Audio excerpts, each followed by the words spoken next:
ನೋಡಿ ಸ್ನೇಹಿತರೆ, ಇವತ್ತು ನಾನು ನಿಮಗೆ ಸಿಂಪಲ್ ಆಗಿರೋ ಸೊಪ್ಪಿನ ಪಲ್ಯ ಯಾವ ರೀತಿ ಮಾಡೋದು ಅಂತ ಹೇಳ್ಕೊಡ್ತಾ ಇದ್ದೀನಿ. ಈ ಸೊಪ್ಪು ನನಗೆ ನಮ್ಮಮ್ಮ ತೋಟದಿಂದ ತಂದು ಕೊಟ್ಟರು. ತುಂಬ ಫ್ರೆಶ್ ಆಗಿದೆ.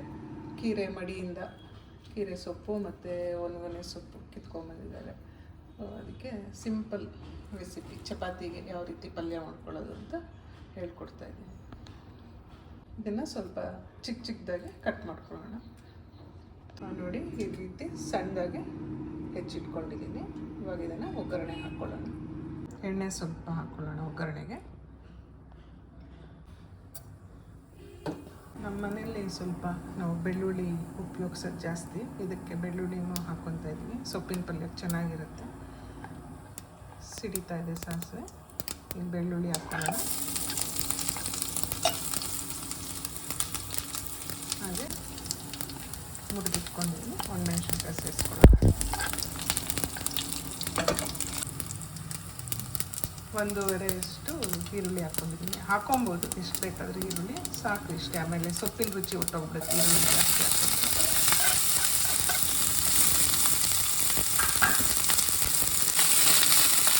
ಇದು ಹರವೆ ಸೊಪ್ಪೆಲ್ಲ ನಾವು ಟೆರೆಸ್ ಮೇಲೆ ಬೆಳ್ಕೊಬೋದು.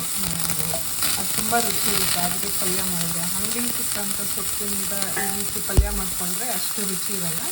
ಆದ್ದರಿಂದ ಆದಷ್ಟು ಸೊಪ್ಪು ಮತ್ತು ಸಣ್ಣ ಸಣ್ಣ ತರಕಾರಿನ ನಾವು ಟೆರೆಸಲ್ಲೇ ಬೆಳ್ಕೊಳೋಕ್ಕೆ ಪ್ರಯತ್ನ ಪಡಬೇಕು.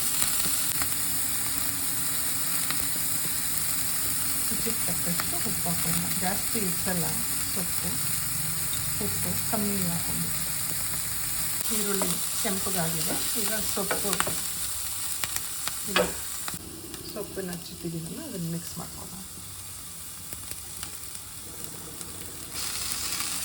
ಎಳೆಯದಾಗಿದೆ, ಬೇಗ ಬೆಂದುಬಿಡುತ್ತೆ. ತುಂಬ ತುರಿಯಲ್ಲ ಇದೆ. ಮುಚ್ಚಿಟ್ಬಿಟ್ರೆ ಆಮೇಲೆ ಬೆಂದಾದ್ಮೇಲೆ ಕಾಯಿ ತುರಿ ಒಂದು ಸ್ವಲ್ಪ ಹಾಕೊಳ್ಳೋಣ. ಅದು ರುಚಿನ ಹೆಚ್ಚಿಸುತ್ತೆ ಸೊಪ್ಪಿನ. ನೋಡಿ, ಇದು ಇವಾಗೆಲ್ಲ ಸೊಪ್ಪು ಹಾಕಿದ್ದೀನಿ. ಫ್ಲೇಮ್ ಕಮ್ಮಿ ಮಾಡಿಕೊಂಡು ಮುಚ್ಚಿಟ್ಬಿಡೋಣ.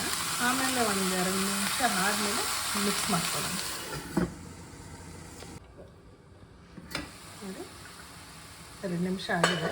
ಇವಾಗ ಎಲ್ಲ ನೀಟಾಗಿ ಮಿಕ್ಸ್ ಮಾಡ್ಕೊಳ್ಳೋಣ. ಈರುಳ್ಳಿ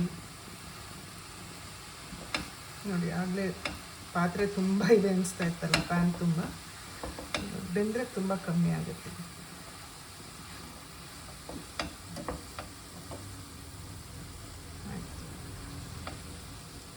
ನಿಮಗೆ ಜಾಸ್ತಿ ಬೇಯಿಸಬೇಕು ಅಂದರೆ ಸ್ವಲ್ಪ ನೀರು ಹಾಕ್ಕೊಳ್ಳಿ.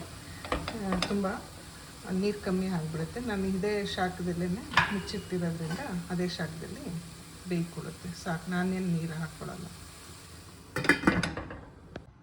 ನೋಡಿ, ಸೊಪ್ಪಿನ ಪಲ್ಯ ರೆಡಿಯಾಗಿದೆ. ಇದಕ್ಕೆ ಫ್ರೆಶ್ ಆಗಿರೋ ತೆಂಗಿನಕಾಯಿ ತುರಿ ಸ್ವಲ್ಪ ಹಾಕ್ಕೊಳ್ಳೋಣ, ರುಚಿಗೆ ಅಷ್ಟೇ, ಜಾಸ್ತಿ ಬೇಡ.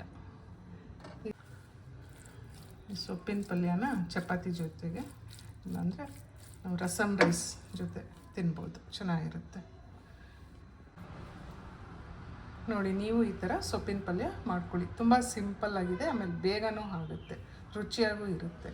ಅದೇ ರೀತಿ ಟ್ರೈ ಮಾಡಿ. ನೀವು ಟೆರೆಸಲ್ಲೇ ಬೆಳೆಯೋಕ್ಕೆ ಆದಷ್ಟು ಟ್ರೈ ಮಾಡಿಕೊಂಡು ತಿನ್ನೋಕ್ಕೆ. ಜಾಗ ಇದ್ದರೆ ನೀವು ಮನೆ ಮುಂದೆ ಜಾಗ ಇದ್ದರೆ ಅಲ್ಲೂ ಬೆಳ್ಕೊಳ್ಳಿ. ಜಾಗ ಇಲ್ಲ ಅಂದರೆ ಟೆರೆಸ್ ಮೇಲೆ ಪಾಟಲ್ಲಿ ಬೆಳ್ಕೊಂಡು ಉಪಯೋಗಿಸ್ಕೊಳ್ಳಿ. ತುಂಬ ಚೆನ್ನಾಗಿರುತ್ತೆ.